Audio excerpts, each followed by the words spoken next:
If you've ever had low back pain, then you know exactly how worrying and, frankly, confusing it can be. So in this explainer, we're going to explore what's really happening inside your back. The goal here is to bring some clarity and hopefully a whole lot of reassurance. Look, this is a really big deal. Because statistically speaking, if you haven't had low back pain yet, well, you probably will. Get this. The data shows a staggering 84% of us will experience it at some point. That makes it one of the most common health problems on the entire planet. All right, let's get personal for a second. Think about it. That first twinge, that sudden, sharp ache. What's your gut reaction? What's the very first thing that pops into your head to fix it? Got it? Okay, hold that thought. Okay, now does your answer look anything like this? Because for so many of us, it does. But here's the kicker. The official UK guidelines, they've pretty much moved away from all of these. So yeah, it's time to bust some serious myths. All right, here's our game plan. We're going to walk through 5 sections together. We'll start with how strong your spine really is, figure out the difference between pain and damage, talk about scans, and then look at modern ways to manage it all before we wrap up with the key takeaways. So, first things first, let's talk about the spine itself.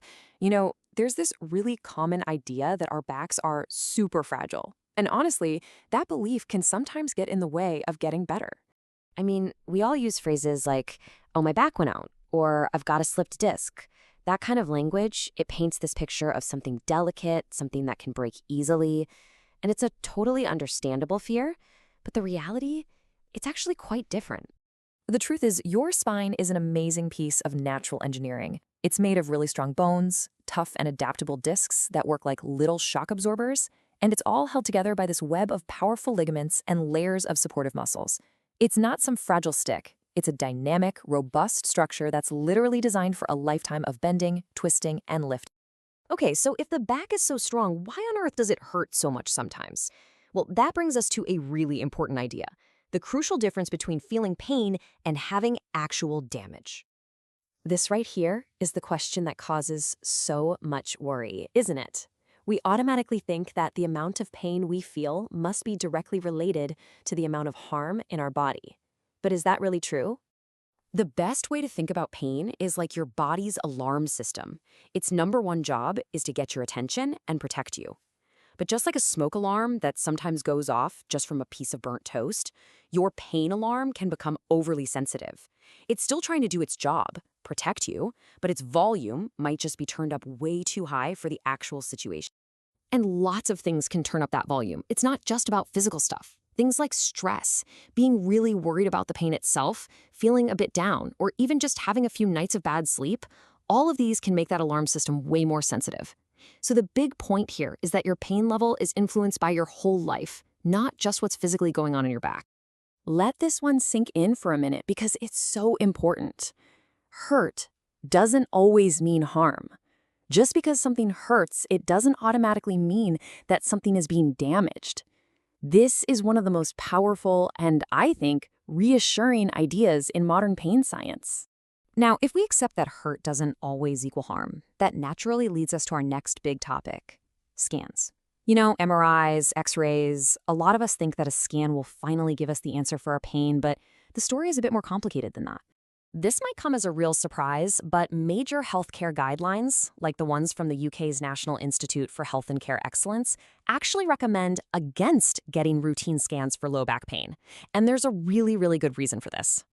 And here's why. Study after study has shown that things with scary names like disc bulges or degeneration or arthritis, well, they show up on the scans of people who have absolutely no pain at all. They can just be a completely normal part of living and getting older. A fantastic way to think about this is to compare these scan findings to getting gray hair or skin wrinkles. You wouldn't look in the mirror and say you have hair degeneration, right? You just say you have gray hair. It's just a normal change that happens with life. Well, many of the things we see on a back scan are basically the same thing. They're like wrinkles on the inside. They're there, but they often have very little to do with the pain you're actually feeling. A scan is just a picture of your anatomy. It can show us the structure of your spine, but what it can't do is show us a picture of your pain, your story, what you've been doing, how you're feeling. That's often way more important for understanding the situation than what any picture shows. Okay, so if we aren't just relying on scans, how do healthcare professionals figure out the best way to help? Well, this is where a modern, tailored approach to care comes in. One of the biggest and best changes in back pain care is moving away from a one-size-fits-all approach. It just doesn't work. Instead, clinicians now use really clever tools to understand your unique situation, not just your symptoms, but also those other factors we talked about, like worry or confidence, to match you with the exact level of support that's right for you. So what you end up with are different pathways to recovery.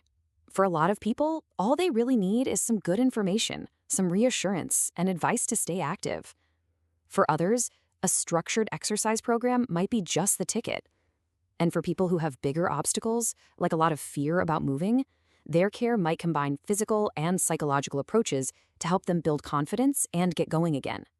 It's all about getting the right care to the right person at the right time. And you know what the one thing is that cuts across all of these paths? Movement. The core advice has totally flipped from rest in bed to stay active. Your back is designed for movement, and gentle, confident movement is one of the very best things for it. Wow, we have covered a lot of ground. So let's just take a moment and pull it all together into a few key reassuring points for you to take away from this. Okay, so if you remember anything, remember this. Your back is strong and stable, it's not fragile. Pain is your body's protection system, but hurt does not always equal harm. Those findings on scans, they're often just like wrinkles on the inside, totally normal changes that are also seen in people with no pain at all. And finally, staying active and building your confidence are key to recovery. And modern care is all about tailoring support directly to you. So I'll leave you with this final thought. With this new understanding, what is one simple, confident movement? Maybe it's just bending down to tie your shoe or reaching for something on a high shelf. What's one movement you can start to bring back into your day today?